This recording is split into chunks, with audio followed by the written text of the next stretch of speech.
dia, boa tarde, boa noite. Professor Sidney, Colégio de Educação Ativa, passando mais uma aula para vocês do 8º ano. Tudo bem, 8º ano? Espero que todos estejam bem e que todos estejam estudando. Esse é o nosso objetivo, né? Então, assim, dando continuidade à nossa aula, nós tínhamos abordado na última aula a questão da independência dos Estados Unidos, que é o capítulo 6, tá? E a gente viu que eles tiveram umas divergências por consequência de impostos, né? Só recapitulando, esses impostos foram cobrados para tirar a despesa da Guerra dos 7 Anos que aconteceram entre França e a Inglaterra. Mas essa guerra não aconteceu na Europa, ela aconteceu na América do Norte, Estados Unidos, na parte que lutava por umas partes do Canadá, umas partes dos Estados Unidos, enfim.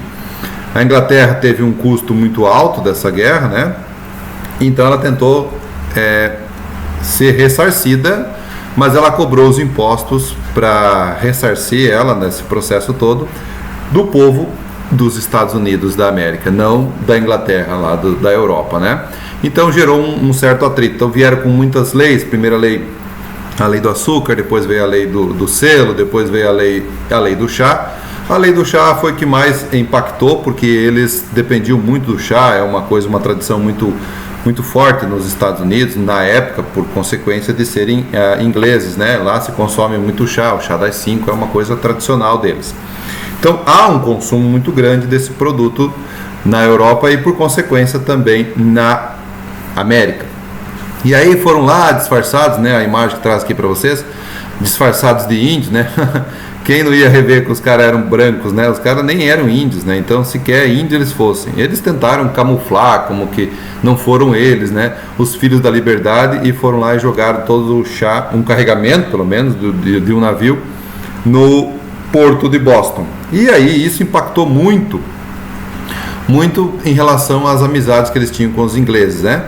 Então, aí a Inglaterra veio com leis mais fortes e mais severas em cima desse povo. Tá uma chuva, gente. Não tem ideia, né? Que abençoada essa chuva. Enfim, continuando aqui. E aí a Inglaterra veio com mais leis severas. Então veio com a lei da coerção, leis intoleráveis, lei do aquartelamento, tudo isso para fazer com que esses ingleses aqui na América fossem cada vez mais prejudicados. Então isso tudo gerou mais tensão e despertou neles, tá, o desejo de não mais pertencer então à Inglaterra, e sim pertencer a uma independência, ter uma liberdade. Só que havia divergências, nem todo mundo concordava com essa ideia de liberdade. Nós temos que lembrar que a parte do sul dos Estados Unidos, ela era muito ligada à escravidão, era muito ligada à monocultura, então ela não desejava nenhum tipo, ela mantinha suas relações comerciais com a Inglaterra, estava de bom tamanho para eles, tá? Já os do norte, que é a parte ali dos Estados Unidos, né? Essa parte aqui, ó, vamos voltar lá atrás, vamos recuar um pouquinho para ver onde é que ficava. Então aqui, ó, essa parte, por ser mais fria, por ser mais parecida com a parte da Inglaterra, não tem como você cultivar muitos alimentos aqui. Então basicamente eram indústrias, né? E você tinha também pequenas propriedades, os minifúndios. E já nessa parte da Virgínia, Carolina do Norte, Carolina do Sul, Geórgia, enfim, é a parte mais quente dos Estados Unidos, teoricamente, tá? Também neva, também acontecem frios extremos nessa região, tá? Ultimamente aí não aparece. Na Flórida, né, andou nevando aí nos últimos anos aí, então coisas raras que poderiam acontecer. Enfim, mas ela era produtora de algodão e de tabaco, enfim, essas coisas que atraíam e despertavam o lucro dos ingleses da Europa. Voltamos lá para a nossa parte que nós estávamos abordando. Então essas 13 colônias, as do norte não aceitaram e começaram as divergências, tá? Bom, organizando as ideias. Qual é a relação entre a Guerra dos 7 Anos e a mudança da administração das 13 colônias inglesas, tá? Qual é a relação? A relação é que com o gasto da guerra, os europeus precisaram repor os seus cofres, né? Então está relacionado aos impostos, está relacionado ao descontentamento, está relacionado ao processo de independência que vai começar nesses momentos aí da história. Não se falava em independência até então tá tudo tranquilo. Quais as consequências para os colonos da obrigatoriedade do cumprimento do Pacto Colonial? Bem, nós temos que lembrar o seguinte: antes dessas regras, desses impostos serem colocados, a colônia, de certa forma, tinha uma liberdade até considerável. A partir do momento que essas leis começam a ser mais vigoradas, o Pacto Colonial começa a ser colocado em prática, eles perdem um monte de regalias que eles tinham antes. A principal regalia que eles tinham foi a proibição do comércio triangular, aquele que a gente comentou, que o escravo vinha da África, ia para as Antilhas, das Antilhas ia o melaço ou a cana para a Europa, para os Estados Unidos, depois transformava em ruim e os comprava novamente através do escravo. Então era uma coisa que estava mantendo um ciclo de economia naquela região. Isso acabou. E aí os colonos começaram a ter prejuízos, começaram a ter custos mais altos, então isso incomodou de certa forma a parte dos colonos. Qual foi o posicionamento do governo britânico diante do protesto dos colonos? Bom, ele deixou evidente que ele queria controlar a colônia, né? Por quê? Porque era uma fonte de renda, então estava com uma certa liberdade. Então, quando isso começou, o maior fator, incidente de todo o processo aí foi quando eles jogaram o chá lá no porto de Boston. E isso deixou os ingleses enfurecidos, né? Então, começaram a aumentar os protestos em relação e começaram a prejudicar a Inglaterra. Qual foi a reação dos colonos à decretação da lei do chá em 1773? Qual foi a reação? Foram lá, pegaram todo um carregamento de chá e jogaram no porto de Boston, né? Disfarçados de índios, né? Os supostos filhos da liberdade. Então essas pessoas estavam já desejando, ansiando por uma liberdade, por uma independência, tá? Então isso tudo estava caminhando para uma sequência, mas isso não foi nada fácil, né? Vamos ver que as coisas vão ser bem complicadas no decorrer da história.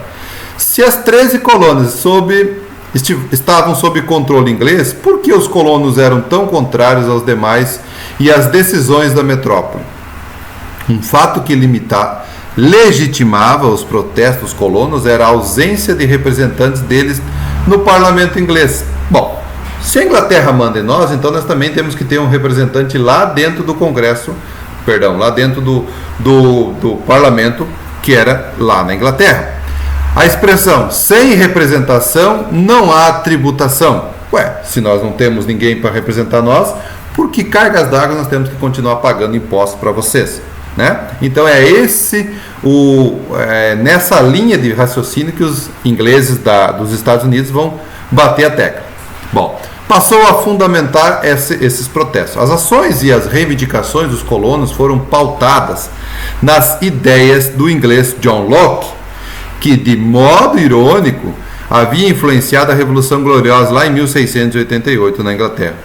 No século XVII, Locke vivenciou o fim do absolutismo e a passagem para a monarquia constitucional e parlamentar na Inglaterra. Seus escritos, como a obra Tratados sobre o Governo, foram de significativo impacto entre os séculos XVII e XVIII, em especial porque o autor defendia a ideia de que o governo deveria estar a serviço do povo.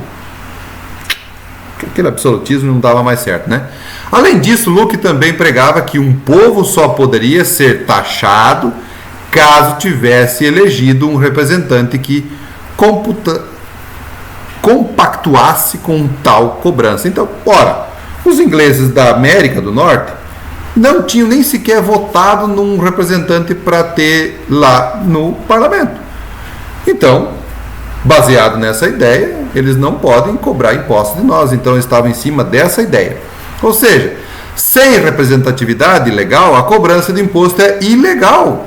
É ilegítima, tá? Ou seja, os colonos da América Inglesa baseavam-se nas suas reclamações em grande parte nessa ideia. Para eles era imprescindível terem assentos no parlamento inglês e o direito de se oporem às decisões tomadas pela metrópole quando injustas ou desfavoráveis a eles. Os caras estavam querendo um lugar lá no Congresso, logicamente, para poder decidir o futuro da colônia, tá? Então, assim, era esse o desejo que eles estavam querendo. Porém, não vai ser bem assim que a coisa vai acontecer. Observe a ilustração a seguir, produzida por Paul Revere em 1774. Então aqui nós temos os ingleses, né? Pegaram os caras da Filho da Liberdade aí e forçaram eles a tomar chá, uma forma de protestar contra eles. Chá quente, tá? Então assim, foi uma punição que fizeram a essas pessoas. Bom, nessa representação, uma mulher é forçada a tomar chá. Com base na imagem, no seu conteúdo estudado, responda às questões. O que representa a mulher contida no chão? Quem é essa mulher? O que ela representa? Tá? O que representam as pessoas que seguram essas mulheres ou essa mulher? E a que episódio a ilustração faz referência? Que crítica é feita nessa ilustração? Então, vamos lá. Então a mulher, ou supostamente disfarçada de índia aí que estaria, né? Tem ainda as penas no cabelo, ela representa as 13 colônias. Ok? O que representa as pessoas? Quem representa? Ela representa a Inglaterra, né? Fazendo valer a lei aqui na América do Norte. E a que episódio se ilustra? Ele ilustra aquela questão do incidente do Porto de Boston, né? Quando eles jogam lá no mar o chá. E que crítica é feita a essa ilustração, tá? A ilustração é monopólio do comércio do chá pela Companhia do Comércio das Índias Orientais. Os colonos perderam a liberdade comercial e tiveram que se sujeitar às imposições da Inglaterra. Então agora vocês tinham de certa forma tinham uma liberdade, mas como aconteceram esses incidentes, né? Vocês vão perder isso tudo agora e vocês voltam a ser mandados por nós, e aí nós vamos ditar as regras. Enfim, o chá vai ser uma forma de protestar, vocês vêm tomar a força. E aí nós vamos ter o processo de emancipação política, aí vai caminhar para os congressos, o primeiro congresso, o segundo congresso, até se definir numa guerra que vai acontecer. Em 1774 foi organizado o primeiro congresso continental na Filadélfia, reunindo 12 das 13 colônias. Apenas a Geórgia não mandou representantes. Não quero nem saber. Eu estou fechado com a Inglaterra, eu não posso participar, eu não posso compactuar disso. Provavelmente deve ter pensado isso. Nessa ocasião foi direcionado ao rei inglês uma petição com as medidas inglesas. Contudo, o documento declarava por fim a lealdade dos participantes ao rei. Nós queremos essas mudanças, nós queremos representantes no Congresso, no Parlamento, e a gente ainda está fechado com você, meu rei, não tem problema nenhum, tá? Tratava-se de um claro indício de que a separação não era ainda um objetivo. Ninguém estava pensando em separar-se do resto da Inglaterra. Bom, a Inglaterra rejeitou a proposta do documento e os colonos não organizaram grupos armados. Então organizaram grupos armados chamados de Minuten, que se prepararam para lutar. Bom, e aí fizeram um segundo congresso, isso vai ser em 1775, e aí é o segundo congresso continental, contando com a participação agora sim das 13 colônias. Os integrantes chegaram à conclusão de que a separação era a única via possível. E aí a decisão foi tomada no dia 4 de julho de 1776, quando foi divulgada a Declaração da Independência. Bom, vocês lembram da Guerra dos 7 Anos? Contra quem a Inglaterra lutou? Né? A Inglaterra lutou e venceu a França, né? A França estava super magoada em relação a ter essa derrota no seu histórico militar. Então a quem esses ingleses agora da colônia iam pedir auxílio? É lógico, para os franceses. E os franceses vão lutar ao lado dos ingleses na América do Norte. contra a Inglaterra, porque a Inglaterra e a França eram inimigos antigos, lá do tempo da Guerra dos 100 Anos, né? Era uma coisa muito antiga de rivalidade. Enfim, isso se perpetuou na parte do oceano, na parte do mar, no comércio e até mesmo na questão das colônias. Então isso tudo estava cada vez mais inflando esse processo de revanchismo dos franceses em relação aos ingleses da Europa. E é por esse motivo que, depois de 100 anos de independência dos Estados Unidos, a França mandou de presente lá a Estátua da Liberdade, e que ficou um tempão lá no porto lá em Nova York, quase que enferrujando lá o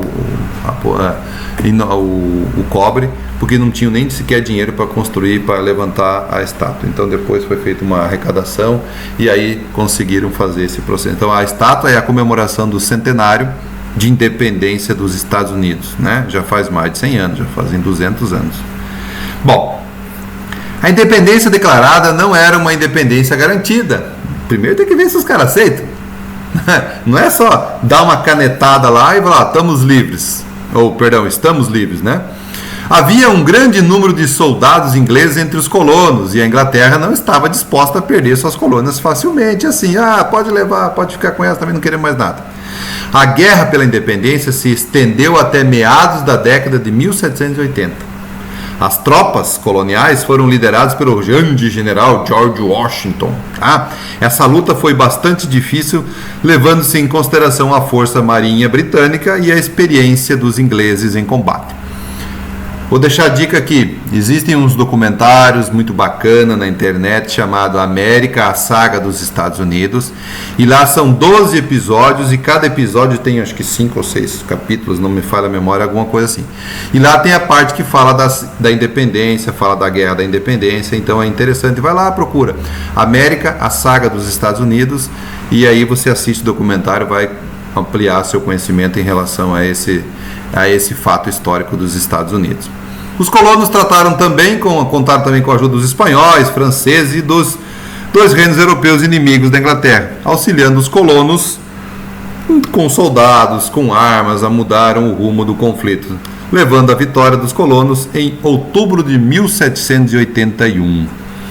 A independência foi declarada em 76, mas efetivamente a liberdade só veio em 1781. Em 1783 foi assinado um Tratado de Paris, que finalizou as últimas tentativas da Inglaterra se tornar dona dessas 13 colônias. Bom, aqui a Inglaterra não teve que receber nenhuma indenização por consequência da independência, diferente do Brasil, né, que teve que pagar 2 milhões de libras esterlinas para que Portugal desse a liberdade para o nosso país, e o Brasil já começa endividado porque nós não tínhamos esse dinheiro. Foi pegar de quem? Dos grandes amiguinhos nossos, né, os English, da Inglaterra. Este reconhecimento, a independência dos Estados Unidos estava concretizada, com o Tratado de Paris, certo? E aí nós temos essas imagens. Os americanos são muito de heróis, né? Diferente do nosso país aí, que quase que esquece os heróis da nossa parte da independência, enfim, porque não foi uma guerra, né? O Brasil foi lá no Riacho Ipiranga, Dom Pedro I estava lá montado seu cavalinho branco, né? Desceu a Serra do Mar com um cavalo, né? O cavalo não descia a Serra do Mar, então eles só usavam mula. E aí Pedro Américo vai lá e pinta o cavalo do Dom Pedro II, Dom Pedro I, primeiro com um cavalo lindo e maravilhoso, branco, né? Porque não ficava bem desenhar o cara que libertou o Brasil em cima de uma mula, né? E aí o Brasil vai lá, independência ou morte. Foi isso. Aí mandaram uma carta para Portugal, né? Portugal ameaçou invadir, não veio ninguém. E aí as relações diplomáticas, né, foram mais altas, né? E aí o Brasil falou, não, então nós pagamos, o Portugal pediu uma indenização pelo prejuízo, e o Brasil pagou 2 milhões de libras esterlinas. E é assim. Por isso que não tem muito aclamação, nós não temos muito heroísmo, né? Não tem muito patriotismo no Brasil, por consequência dessas fatalidades da história que não traz nenhuma glamour na história, né? Diferente dos americanos que lutaram mesmo. E também tem o seguinte, né, minha gente? A propaganda deles em cima disso tudo é muito forte, né? Eles valorizam muito a questão da independência. Não que o Brasil não valorize, mas os caras tem que tirar o chapéu para eles, né? Infelizmente é assim, ok? Bom, essa parte do documento a gente vai deixar para a próxima aula, e aí nós estamos quase finalizando esse capítulo também, tá bom? E aí depois tem que se virar por conta própria os ingleses aí, não é os americanos aí. Agora não tem mais a Inglaterra para ajudar eles, ok? Um abraço a todos e fiquem com Deus. Tchau, tchau.